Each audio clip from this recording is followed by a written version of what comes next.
한국 길거리를 걷다 보면 교회 간판이 정말 많잖아요. 네, 정말 많죠. 그런데 유독 대한예수교 장로회라는 이름이 자주 보이는 것 같아요.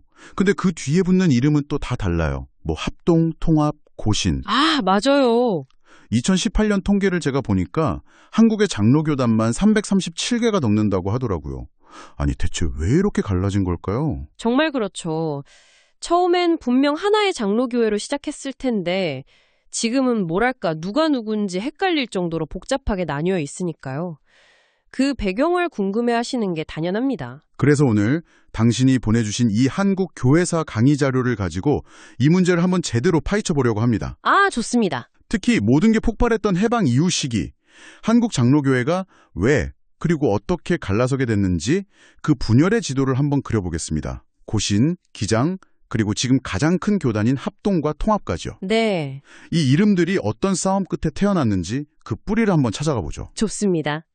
이 모든 이야기의 시작은요, 해방 직후로 거슬러 올라가야 합니다. 한국 사회 전체가 그랬듯 교회 역시 거대한 과거사 문제에 직면하면서부터 시작되거든요. 아, 그 문제군요. 네, 바로 일제강점기 시절의 신사참배 문제였죠. 해방이라는 엄청난 사건 직후에 가장 먼저 터진 내부 문제가 과거사 청산이었다는 점이 참 흥미롭네요. 보통은 미래를 이야기하고 싶어 할 텐데요. 이게 왜 그렇게 중요했냐면요.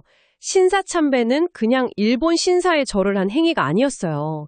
기독교 신앙의 가장 근간인 유일신사상을 정면으로 부정하는 행위로 받아들여졌기 때문이에요. 아, 신앙의 본질을 건드린 문제였군요. 그렇죠. 그러니 해방이 되자마자 우리가 저질렀던 가장 큰 죄를 어떻게 할 것인가, 이 질문이 터져나올 수밖에 없었던 거죠. 여기서 교회가 두 입장으로 팽팽하게 갈립니다. 어떤 입장이었나요? 한쪽은 신사참배에 끝까지 저항하다가 옥고까지 치렀던 분들. 이분들이 중심이 된 경남 법통노회 같은 그룹이에요. 아, 법통? 네. 이분들은 신사참배에 참여했던 지도자들은 모두 공개적으로 회개하고 자숙해야 한다. 그렇지 않으면 교회의 영적 권위나 서지 않는다. 이렇게 주장했습니다. 신앙의 순수성을 최우선으로 본 거죠. 듣고 보니 아주 당연한 요구 같은데요? 그렇죠. 하지만 반대편, 당시 교회에 다수 권력을 쥔 이른바 교권주의자들의 생각은 좀 달랐습니다. 어떻게 달랐죠? 이미 다 지나간 일이다. 과거를 자꾸 들추는 건 교회의 혼란과 분열만 가져올 뿐이니 조용히 덮고 미래로 나아가자. 이렇게 주장했어요. 교회의 안정과 질서를 더 중요하게 생각한 겁니다. 아, 순수성이냐 안정이냐 이 대립이었군요. 그 갈등이 결국 폭발한 게 1951년 부산총회 사건이죠. 이 부분은 강의 자료를 보면서도 제 눈을 의심했어요. 어떤 부분이요? 아니, 주류 측이 반대파인 경남 법통노회 대표들의 참석을 막으려고 총회 입구에서 입장권을 나눠줬다는 대목이요. 아, 네, 그 사건. 무슨 콘서트장도 아니고 교회 총회에서 자기 편만 들어가게 하려고 입장권을 쓴다는 게 상식적으로 좀 이해가 안 가더라고요. 그야말로 실력 행사에 나선 거죠. 법통노회 대표들이 당연히 항의했지만 결국 문전박대당하고 총회에 들어가지 못했습니다. 와. 그리고 총회 안에서는 주류 측이 일방적으로 자신들이 새로 만든 경남 노회만이 합법적인 대표라고 선언해버려요. 그러니까 법통노회는 아예 없는 존재 취급을 한 거네요. 네, 사실상 그 존재 자체를 부정해버린 겁니다. 그런데 자료를 보면 법통노회 측은 처음부터 교단을 나가려고 했던 게 아니라던데요. 어떻게든 장로교회 안에서 개혁을 해보려고 했다고요? 맞아요. 그들은 분리주의자가 아니었어요. 오히려 자신들이야말로 진짜 장로교의 법통을 잇고 있다고 믿었기 때문에 쫓겨날 이유가 없다고 생각했죠. 하지만 결국 이듬해인 1952년 총회에서도 최종적으로 거부당하면서 말 그대로 교단에서 축출됩니다. 그래서 쫓겨난 이분들이 자신들의 신앙을 지키기 위해 세운 고려 신학교를 중심으로 뭉치게 된 거군요. 네, 맞습니다. 아, 그래서 고신 교단이 된 거네요. 고신이 고려 신학교의 줄임말이었군요. 네, 바로 그 지점이죠. 어떻게 보면 신앙의 순수성을 지키려다가 교단에서 쫓겨난 첫 번째 사례가 된 거예요. 씁쓸하네요. 그리고 안타깝게도 이게 앞으로 벌어질 분열에 아주 안 좋은 선례가 되어버렸습니다. 대화와 타협보다는 내 편 아니면 적이라는 식으로 상대를 배제하는 방식이 이때 시작된 거죠. 마치 시끄러운 한쪽을 막았더니 이번엔 반대쪽 소리가 더 선명하게 들리는 효과가 나타난 것 같네요. 그게 바로 김재중 목사와 조선신학교였던 거고요. 정확한 비유입니다. 가장 보수적인 목소리를 내던 고신 측을 잘라내고 나니까 교권주의자들의 눈에는 가장 진보적인 목소리를 내던 조선신학교가 다음 문제로 보이기 시작한 겁니다. 그러니까 신사참배라는 행위 때문에 나간 그룹이 고신이라면 이번엔 성경을 어떻게 해석하느냐는 문제, 즉 신학 때문에 갈등이 생긴 거네요. 맞습니다. 네. 조선신학교는 당시 서구의 진보적인 신학 방법론, 예를 들면 성경을 역사적인 문서로 보고 비평적으로 연구하는 흐름을 적극적으로 받아들이고 있었거든요. 보수적인 신앙을 가진 사람들에게는 이런 접근 방식 자체가 성경의 권위를 훼손하는 것처럼 느껴졌던 거죠. 여기서 또 주류 교권이 아주 머리를 썼더라고요. 진보적인 조선신학교랑 그나마 보수적이었던 장로의 신학교를 둘 다 없애버리고 네. 대구에 완전히 새로운 통합신학교를 만들자고 결의했잖아요. 겉으로는 통합이라는 아주 그럴듯한 명분을 내세웠지만 속내는 뻔했죠. 조선신학교를 그냥 없애려던 거군요. 그렇죠. 당시 가장 영향력이 컸던 조선신학교를 무력화시키려는 의도였습니다. 판을 새로 짜면 자신들 입맛에 맞는 교수들로 학교를 채워서 신학의 방향을 완전히 통제할 수 있다고 본 거예요. 당연히 조선신학교가 가만히 있지 않았겠네요. 그럼요. 총회의 결정이 절차를 무시한 불법적인 월권이라며 강력하게 반발했습니다. 그리고 총회의 결정을 따르는 대신에 아예 독자적으로 정부 인가를 받아서 한국신학대학으로 간판을 바꿔달고 새 출발을 합니다. 그게 오늘날 한신대학교의 시작이군요. 네, 맞습니다. 결국 총회가 김재준 목사를 개인적으로 공격하는 카드를 꺼내들죠.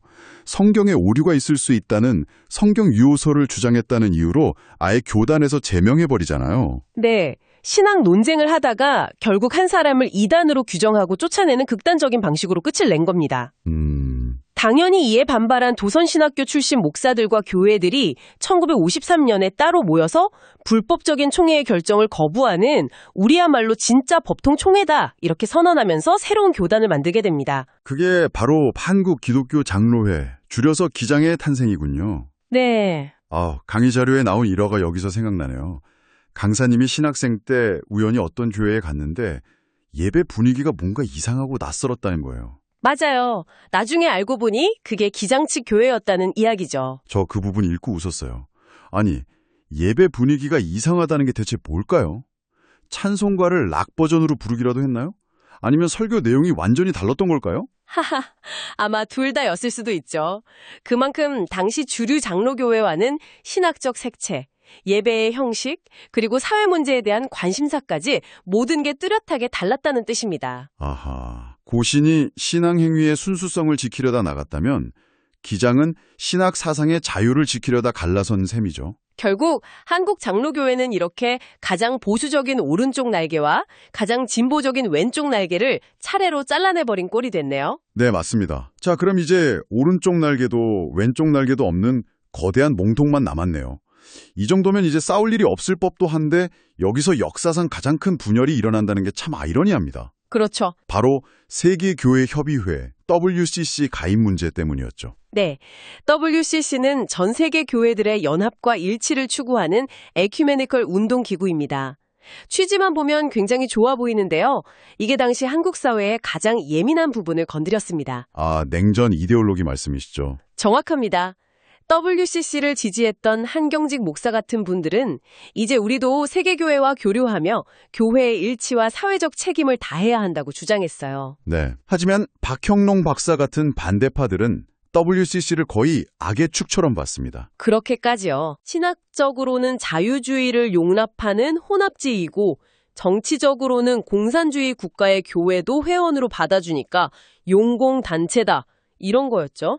지금 시각으로 보면 좀 과격한 비판 같은데 당시에는 이게 정말 심각한 문제로 받아들여졌나 봐요. 그럼요. 특히 이 WCC에 대한 비판 논리는 당시 미국 내 근본주의 신학자들이 펼치던 주장을 거의 그대로 수입해온 측면이 커요. 미국 신학교의 논쟁이 한국으로 넘어온 거군요. 네. 결국 미국의 신학전쟁이 한국에 그대로 이식돼서 교단 분열의 도화선이 된 아주 안타까운 사례라고 할 수 있습니다. 그 운명의 날이 1959년 대전에서 열린 제44회 총회였군요.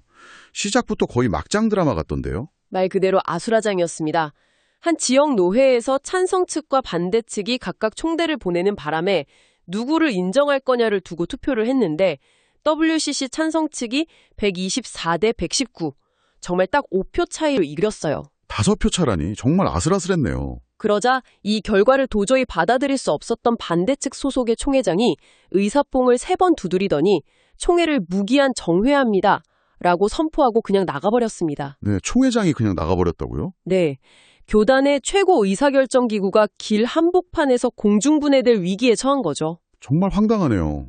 그럼 남은 사람들은 어떻게 했어요? 총회장의 퇴장에 불복한 WCC 찬성 측은 곧바로 행동에 나섰습니다. 한경직 목사를 임시의장으로 추대하고 서울의 연동교회에 따로 모여서 총회를 계속 진행했어요. 아, 연동교회요? 네, 그래서 이들을 연동측이라고 부르게 된 겁니다. 이들이 나중에 다른 세력과 합치면서 스스로 통합이라는 이름을 쓰기 시작한 거고요. 이게 바로 대한예수교 장로의 통합의 시작입니다. 아, 연동교회에 모여서 연동측, 그리고 그게 통합이 된 거군요. 그럼 총회장을 따라 나간 반대측은요? 그분들은 서울의 승동교회를 중심으로 따로 모였습니다. 아하, 그래서 승동측. 네, 자연스럽게 승동측으로 불렸죠. 근데 이 승동측이 나중에 고신측과 아주 잠깐이지만 합동총회를 열었던 역사가 있거든요. 아, 그 짧았던 합동 경험. 네, 바로 그 경험 때문에 나중에 합동이라는 이름을 갖게 됩니다. 오늘날 한국에서 가장 큰 교단인 대한예수교 장로의 합동이 이렇게 탄생한 겁니다. 와, 그러니까 결국 어느 교회에 모였느냐에 따라 연동측과 승동측으로 나뉘었고 그게 지금의 통합과 합동이 된 거군요. 맞습니다. 이 분열의 역사는요, 두 교단이 세운 신학교 이름에 아주 선명하게 남아있어서 더 흥미로워요. 신학교 이름이요? 네. 통합 측은 자신들의 신학교 이름을 장로의 신학대학교, 줄여서 장신대라고 지었어요. 장신대. 교단의 역사와 학문적 정통성은 바로 우리 자신들이 계승했다는 걸 강조하려는 의도였죠. 아하. 반면에 합동 측은 총회신학교, 즉 총신대라는 이름을 씁니다. 총신대. 분열 사태의 원인이 된 그 총회, 그 총회의 역사적 정통성이야말로 자신들에게 있다는 선언인 셈이죠. 잠깐만요. 그럼 신학교 이름 자체에 서로 우리가 진짜 정통이다라고 싸우는 역사가 그대로 박제되어 있는 거네요? 장신은 학문적 정통성, 총신은 총회라는 조직의 정통성. 와, 이건 정말 이름만 봐도 역사가 읽히는 수준인데요. 바로 그겁니다. 이름 하나에도 분열의 상처와 정통성 싸움의 역사가 고스란히 담겨 있는 거죠. 정말 드라마틱하네요. 정리를 한번 해보면 해방 이후 한국 장로교회는 운명을 가른 3번의 큰 분열을 겪은 거네요.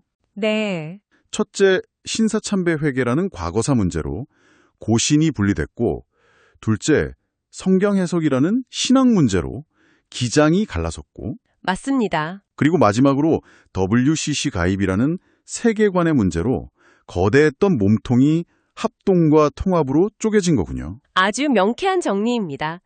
이제 길에서 예장합동, 예장통합, 예장고신, 기장 같은 간판을 보실 때 그 이름 뒤에 숨겨진 서로 다른 신학과 신앙, 그리고 때로는 정치와 권력이 뒤엉킨 아픈 역사의 지도를 그려보실 수 있을 겁니다. 단순한 이름 차이가 아니었네요. 네, 전혀 아니죠.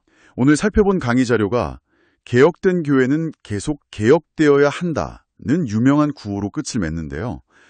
이 끊임없는 분열의 역사를 보고 나니 이 구호가 좀 다르게 들리는 것 같아요. 이런 질문을 던져보게 되네요. 개혁을 향한 열정이 왜 자꾸만 서로를 밀어내는 분열이 되었을까요? 정말 중요한 질문을 던져주셨네요. 신앙의 순수성을 지키려는 열정과 공동체의 연합을 이루려는 노력, 이 둘 사이의 균형점을 과연 어디서 찾아야 할까? 이건 단순히 과거의 역사에 대한 질문이 아니라 어쩌면 오늘을 살아가는 우리 모두에게 던져진 질문일